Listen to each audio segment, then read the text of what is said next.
എല്ലാവർക്കും നമസ്കാരം. എൻ്റെ പേര് കവിത പ്ലസ് ചാനലിലേക്ക് എല്ലാവർക്കും സ്വാഗതം. എല്ലാവരും സുഖമായിട്ടിരിക്കുന്നില്ലേ? എങ്ങനെയുണ്ട് നിങ്ങളുടെയൊക്കെ സ്ഥലങ്ങളിൽ മഴ? ഇവിടെ ചങ്ങനാശ്ശേരിയിൽ നല്ല മഴയാണ്. ഇടിയും മഴയും കാറ്റും എല്ലാം ഉണ്ട്. 2-3 ദിവസമായിട്ട് കറണ്ടും പോകുന്നുണ്ട്.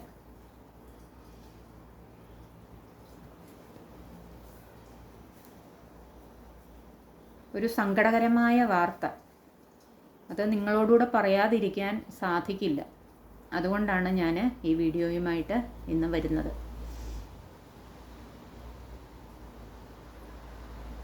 എൻ്റെ കൂട്ടുകാരി ദീപ ക്യാൻസറിനോട് വളരെ പൊരുതി ഇപ്പം ഞങ്ങളെ വിട്ടു പോയി. 2-3 ദിവസമായിട്ട് ആ ഒരു വിഷമത്തിലായിരുന്നു. അത് പറയാനും ചെയ്യാനും ഒക്കെ ഒരു വിഷമത്തിലായിരുന്നു. ഇന്ന് ഞാനും ചേട്ടനും കൂടി അവിടെ പോയി, ദീപയുടെ വീട്ടിൽ പോയി. ഹസ്ബൻഡിനെയും മക്കളെയൊക്കെ കണ്ടു കഴിഞ്ഞപ്പോഴാണ് അത് നിങ്ങളുമായിട്ടൊന്ന് ഷെയർ ചെയ്യണം. ആ ആത്മധൈര്യത്തിൻ്റെ, ആ സഹനശക്തിയുടെ, ആത്മധൈര്യത്തിൻ്റെ ആ ഒരു കാര്യം നിങ്ങളുമായിട്ട് ഷെയർ ചെയ്യണമെന്ന് എനിക്ക് തോന്നി. ഞങ്ങൾ ഏകദേശം ഒരേ സമയത്താണ് അഡ്മിഷനായത്. ദീപ ആദ്യം അഡ്മിഷനായി, അത് കഴിഞ്ഞാണ് ഞാൻ അഡ്മിഷനാകുന്നത്. ഞാൻ പറഞ്ഞല്ലോ, ആദ്യത്തെ അഡ്മിഷനിൽ ഞാനധികം ആരോടും വർത്താനം പറയില്ല, സംസാരിക്കില്ലായിരുന്നു. തൊട്ടടുത്ത ബെഡിൽ ആതിരയാണ്. ആതിരയോട് പെതുക്കം മിണ്ടി തുടങ്ങി. തൊട്ടിപ്പുറത്താണ് ദീപയുടെ ബെഡ്. ചേട്ടനുമായിട്ടായിരുന്നു ദീപ ഭയങ്കര കൂട്ട്. ഡിസ്ചാർജൊക്കെ ആയി വീട്ടിൽ വന്നാൽ ഞാൻ പറയും, ദീപയെ വിളിക്ക്, വിവരങ്ങൾ അറിയാൻ.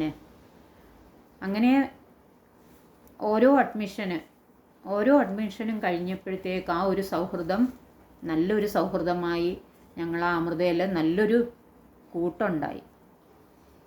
കുഞ്ഞു കുട്ടികൾ, ജനിച്ച ഉടനെ തൊട്ടുള്ള കുട്ടികൾ, 6, 7, 10 വയസ്സ് വരെയുള്ള കുട്ടികൾ, 20 വയസ്സ് വരെയുള്ള കുട്ടികൾ, 30 വയസ്സുള്ള പ്രായത്തിൻ്റെ ഇടയിലുള്ളവർ, 40 വയസ്സ്, 50 വയസ്സ്, ആ ഇടയിൽ അങ്ങനെ ഏജുള്ള പല ആൾക്കാരെയും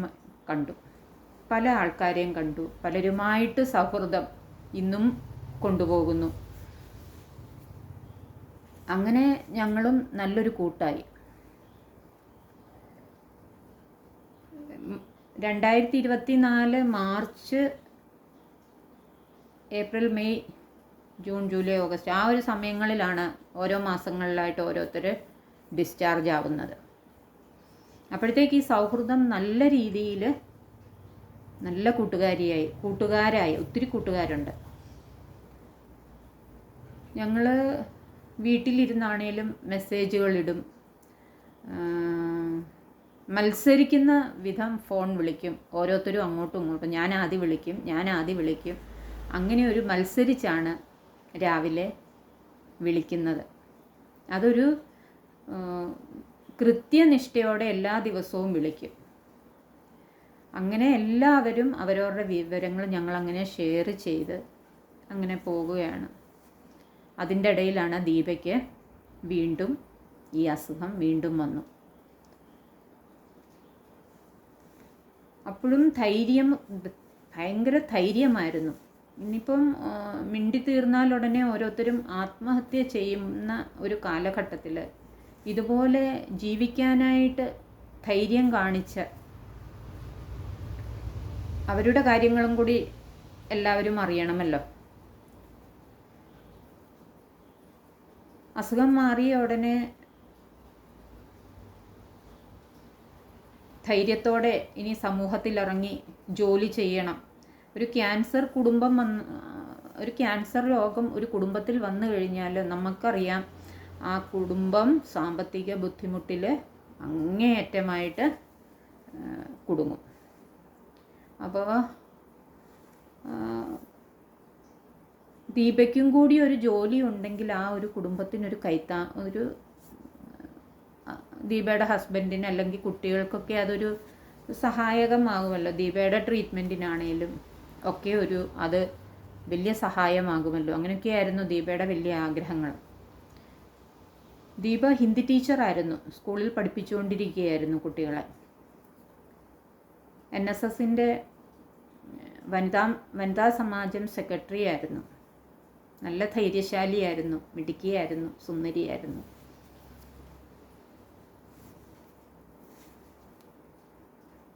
ആ ഡിസ്ചാർജ് കഴിഞ്ഞ് വീണ്ടും ആ സ്കൂളിൽ തന്നെ കയറാനായിട്ട് ടീച്ചേഴ്സിനോടൊക്കെ ചോദിച്ച് എല്ലാം റെഡിയാക്കി അങ്ങനെ ഇരുന്ന സമയത്താണ് വീണ്ടും ഈ അസുഖം ദീപയെ പിടികൂടുന്നത്.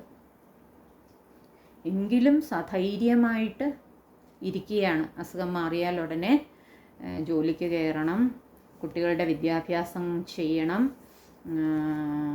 അങ്ങനെ അതിനായിട്ട് ജീവിക്കാനായിട്ട്, കുട്ടികളോടൊപ്പം ജീവിക്കാനായിട്ട്, ഹസ്ബൻഡിനോടൊപ്പം ജീവിക്കാനായിട്ട് ഒത്തിരി പൊരുതി. അങ്ങനെ അമൃതയിലായി ഈ അടുത്ത കാലത്ത് ESI ഹെമറ്റോളജിയിൽ നിർത്തി. ഹെമറ്റോളജി വിഭാഗത്തിൽ ഇപ്പോൾ ESI ഇല്ല അമൃതയിൽ. അപ്പോൾ അത് കാരണം അവർ തൃശ്ശൂർ അമലയിലാണ് ഇപ്പോൾ ലാസ്റ്റ് ട്രീറ്റ്മെൻറ്റ് ചെയ്തുകൊണ്ടിരുന്നത്. ഈ ബ്ലഡ് ക്യാൻസർ എന്ന് പറഞ്ഞാൽ പെട്ടെന്ന് അണുക്കളങ്ങ് ഇൻക്രീസ് ആകും, ഭയങ്കരമായിട്ട് കൂടും, പെട്ടെന്നാണ് മരണം സംഭവിക്കുന്നത്. ഒരാഴ്ച കൊണ്ടൊക്കെ ചിലപ്പം മരണം സംഭവിക്കും. നമ്മൾ എല്ലാ മനുഷ്യർക്കും മരണമുണ്ടെങ്കിലും ആരും മരണത്തെക്കുറിച്ച് ചിന്തിക്കുന്നില്ലല്ലോ. എനിക്ക് മരണമില്ല എന്നതാണ് എല്ലാവരുടെയും ചിന്ത. മരണത്തെ ആർക്കും ഉൾക്കൊള്ളാൻ പറ്റത്തില്ല.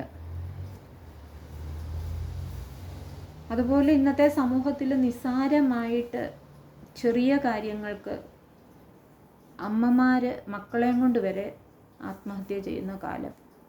അപ്പം ആ മക്കളുടെ കൂടെ ജീവിക്കാനായിട്ട് ഈ അസുഖത്തോട് പൊരുതുന്നവരുടെ കാര്യം നമ്മൾ അറിയണ്ടേ?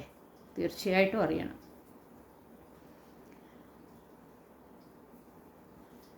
നല്ല ധൈര്യത്തോടെ കഴിഞ്ഞ തിരുവാതിരയ്ക്കും നോയിമ്പെടുത്ത് രാവിലെ കുളിച്ച് അമ്പലത്തിൽ പോയി അടുത്തുള്ള ആ NSSലെ സ്ത്രീകൾ എട്ടങ്ങാടിയൊക്കെ ചുട്ടുകൊടുത്ത കാര്യങ്ങളും ഒക്കെ. അന്ന് അസുഖമില്ല, ഡിസ്ചാർജ് ആയിക്കഴിഞ്ഞ് സന്തോഷത്തോടെ ഇരിക്കുകയാണ്. അപ്പോൾ പുതിയ കാര്യങ്ങൾ തുടങ്ങാനായിട്ട് ആ ഒരു ധൈര്യത്തോടെ ഇരിക്കുകയാണ്. ആ സമയമാണ്. മെയിൻ്റനൻസ് ട്രീറ്റ്മെൻറ്റ് നടക്കുന്നുണ്ട്. ദീപയ്ക്ക് ഇടയ്ക്കിടയ്ക്ക് ഈ അസുഖം ഇങ്ങനെ വരുന്നുണ്ട്. അസുഖം നെഗറ്റീവ് ആകും എങ്കിലും വീണ്ടും ഇത് വരുന്നുണ്ട്. അതെന്തുകൊണ്ടാണ് എനിക്കറിയില്ല.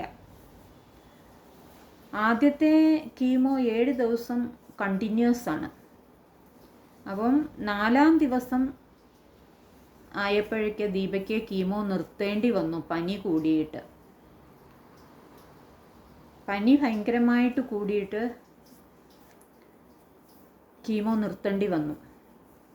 അങ്ങനെ ആദ്യത്തെ കീമോ കറക്റ്റായിട്ട് കിട്ടാത്തത് കൊണ്ടാണ് ഈ അസുഖം വീണ്ടും വന്നത് എന്നതെനിക്കറിയില്ല. എൻ്റെ ഒരു സംശയമാണ്, അങ്ങനെ ആയിരിക്കാം എന്ന്.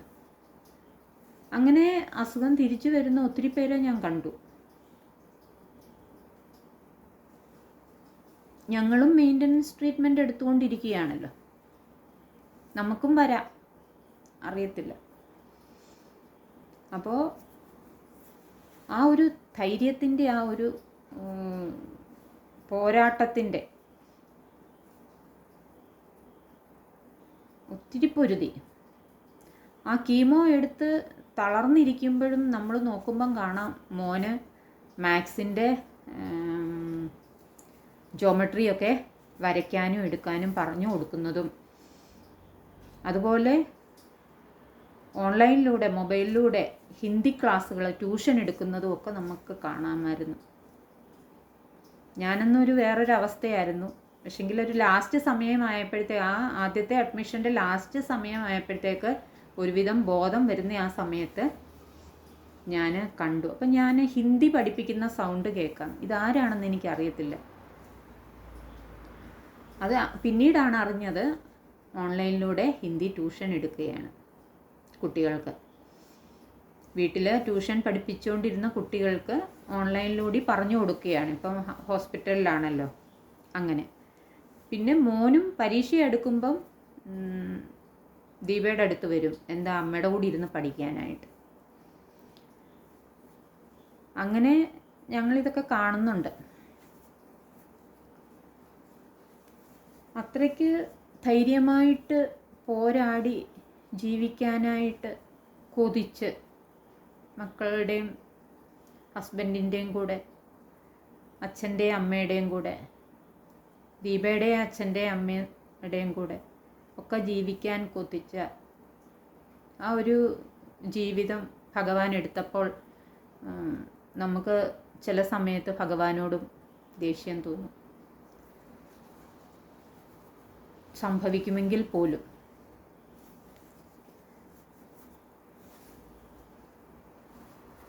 അങ്ങനെ ദീപ ഇപ്പം നമ്മുടെ അടുത്തുനിന്ന് പോയിരിക്കുകയാണ്. ദീപ മുകളിലിരുന്ന് നമ്മളെ ഞാൻ പറയുന്നത് കേൾക്കുന്നുണ്ടായിരിക്കാം, കാണുന്നുണ്ടായിരിക്കാം, അറിയുന്നുണ്ടായിരിക്കാം. എന്തായാലും പറഞ്ഞില്ലെങ്കിൽ അതെനിക്ക് എൻ്റെ മനസ്സിനൊരു സമാധാനം കിട്ടത്തില്ല. അപ്പോൾ ആ ഒരു ദീപയുടെ ആത്മാവിന് ശാന്തിക്കായിട്ട് പ്രാർത്ഥിച്ചുകൊണ്ട് കണ്ണീരിൽ കുതിർന്ന പ്രണാമം.